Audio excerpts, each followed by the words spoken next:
Time to talk golf in the big, beautiful backyard of Western Australia, and we're taking the macro and we're making it a little bit micro right now. We're generally talking about the length and breadth, but we're talking about mini golf here because the World Minigolf Championships, I didn't know there was such a thing, going to be staged in Croatia in September 20 to 23. Did you know there was such a thing? I thought it was on The Simpsons. Right. Well, I'm just kidding. No, this is a big deal, and Dave Maiolo is part of the Australian team that's going to be travelling over to Croatia to contest the World Minigolf Championships, and Dave joins us on Inside the Ropes. G'day, mate. How are you? Yeah, good, guys. How you doing? Well, we're all going well. How long has there been such a thing, a World Minigolf Championship? It's been around for probably at least 10, 12 years at least. It's really big in Europe, and they are absolute guns at it. So with all of us going over in September, it's just going to be a new experience, and obviously, we're just trying to promote it as much as we can. So it's definitely, it's not the mini golf that everyone thinks it is. So it's totally different. Rubberized balls and rubberized pads on the putter, and it's a bit daunting. Yeah, let's talk about that a little bit more. The different equipment, I've read very briefly a little bit about that, but for the viewers at home, so the mini golf that we play is different to the mini golf that you're going to play in Croatia. There's two. They've got two championships on. They've got the adventure golf, which is like the mini golf over here, which is the standardised mini golf, and the World Champs is actually based on a felt course and Eternit compound, which is like a rubberized cement, and that's what they play that on. And with that, there's over like 10,000 different types of balls to be used, and you can use a different ball on each hole. It's just made up of all angles, and it's a bit like billiards, really. So no clowns and hidden tunnels and everything like that. No windmills. Windmills. Yeah. Nothing like that at all. It's totally different. There's still the element of they've put in like loops and everything like that, and angles, and so you've still got to have the touch and to know how to spin the ball around the hole. I'm really interested in that concept of equipment. Talk us through, how many balls do you take out on the mini golf tournament, and clubs? Do you have a variety in your bag? Look, I'm taking one putter, and I've got 10 balls that I haven't even used yet that I've got to get used to. So, so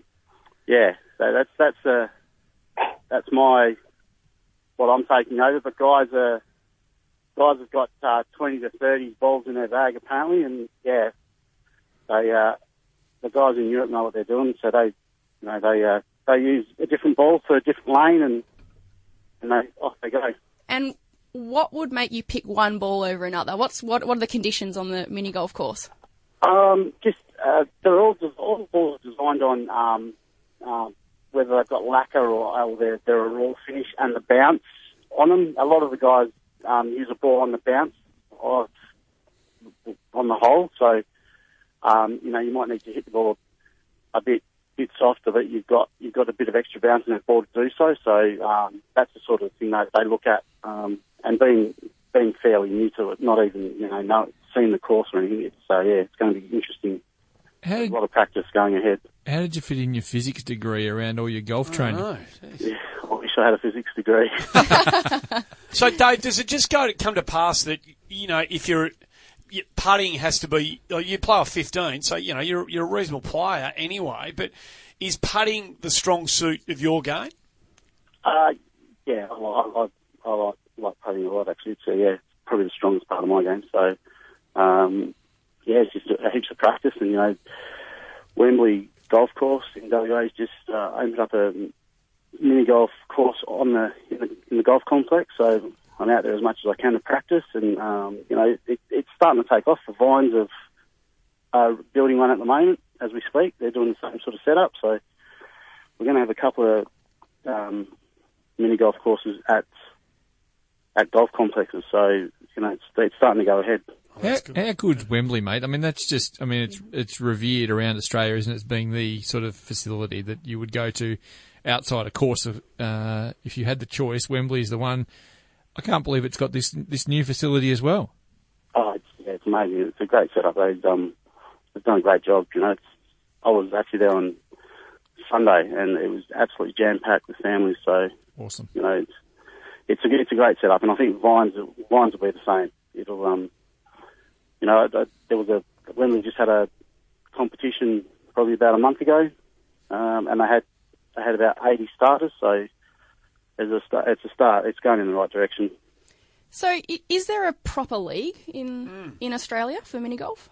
No, there's no proper league. They have had a competition in November last year in Sydney, but the lady that helped organise us get a team, lady by the name of Lucy Geeson. She's a board member on the World Minigolf Federation. She's representing Oceania.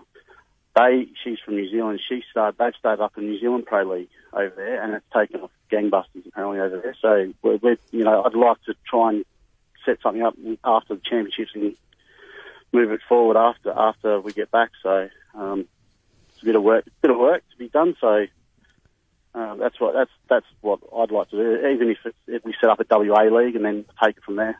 Yeah, it's a really exciting and new space here for us in Australia. So given that there isn't a league currently, and this is the first time that Australia have submitted a team into these championships, what was the selection process? How did you get into the team?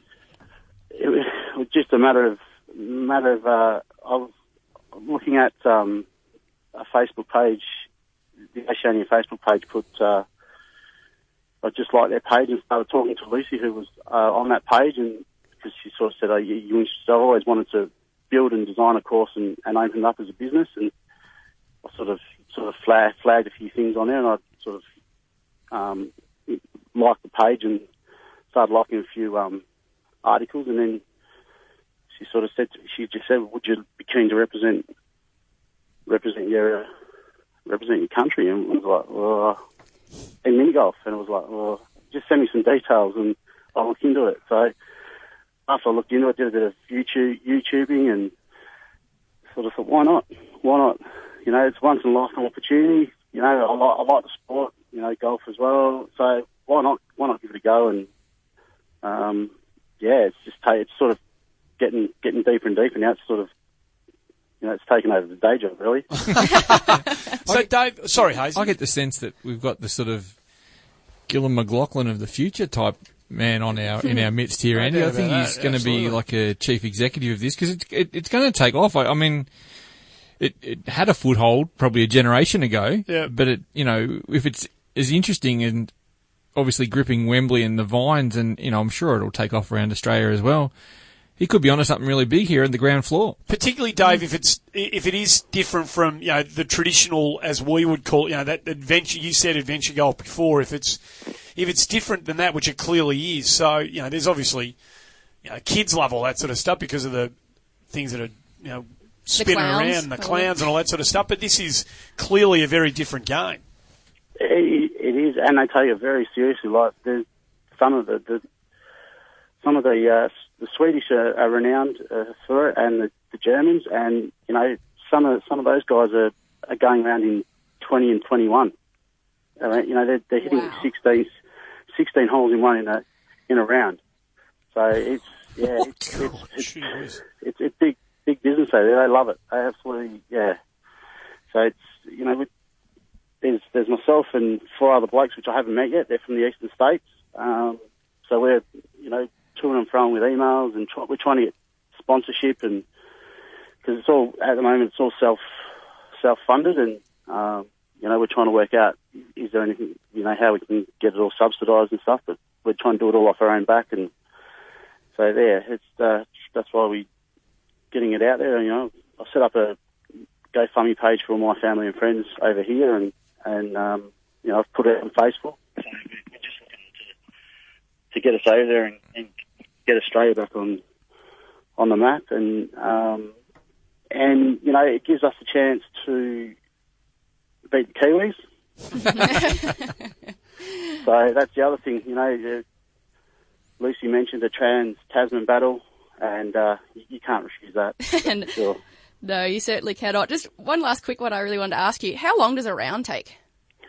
I haven't really, not too sure how long they take in the World Champs, but at the adventure golf round, I'd say it'd probably take maybe an hour and a half, 2 hours. Right. Okay. Interesting. So For 21 shots, you've got to be kidding, Dave. you know, I'm not too sure, but there's nearly 200 competitors in the World Champs, and there's going to be 90 in the adventure golf one the week before. So mate, what you've got an audience here that might potentially help you out. What is your GoFundMe page details? Like, can we get involved if you're interested? Yeah, if you can, if you can get a hold of Golf WA, they've got all the details, and they're happy to forward all that on. And if you can go onto the GoFundMe page and you can look up my name, Dave Maiolo, and then it should bring up the page details and what you can do to donate. So the spelling of that Maiolo is Dave, obviously. M-A-I? Yep. O-L-O. Maiolo. If you seek that out, you'll be able to find it. So if you're listening to this and you want to support the Australian team going over to the World Minigolf Championships in Croatia, that's what we need to do. Hey, Dave, good luck. This is the thin end of the wedge, I reckon. This could be something that really takes off in Australia, and we wish you all the very best. And hopefully when you get back, we're still around doing this podcast, and we'll be able to catch up with you to find out how you actually travel. That'd be awesome, mate. Thanks for coming on. No worries, guys. Thanks for having me on, and hopefully we can have some good news for you. Good on you, Dave. Yeah, well done, mate. Dave Maiolo, who is part of that Australian team heading off to Croatia. That is, God, there's no end to what people will compete in and how far these things will go. And clearly in Europe, where they're weather challenged for a lot of the year, golf courses shut down, mate, you can understand why this would be gigantic in some parts of Europe, wouldn't you? I mean, it's like handball and to some extent that, a part of the world that dominates a sport because of their geographical restrictions, or their weather restrictions, whatever the case may be. So I can definitely understand it being big in Europe. Wouldn't it be good to stitch up the Germans over there? Yeah, just wipe the smile off their... Oh, hang on, they're German. That's it. We're done. If you're listening to Inside the Ropes for the first time... we love Germany. We do. We're very they fond make of good it. beer. And there's some very funny Germans around who love a laugh. Let's hope so. If you're listening to Inside the Ropes for the first time, the WA edition. Yeah, this is the 8th one we've done, Andy, and we've had great feedback from around WA, which is fantastic. And if you haven't heard them all, encourage you to go back and listen to the first 7 through the Golf West Australia website. They've been great supporters of the podcast. We've had some great guests, and it's obviously continued today. See you next time, Hazy. Thanks, mate. Joe, always a joy having you on the show. Thanks, Murray. Joe Charlton, very much part of the family here at Inside the Ropes. Thanks for tuning in. We'll do it all again next time.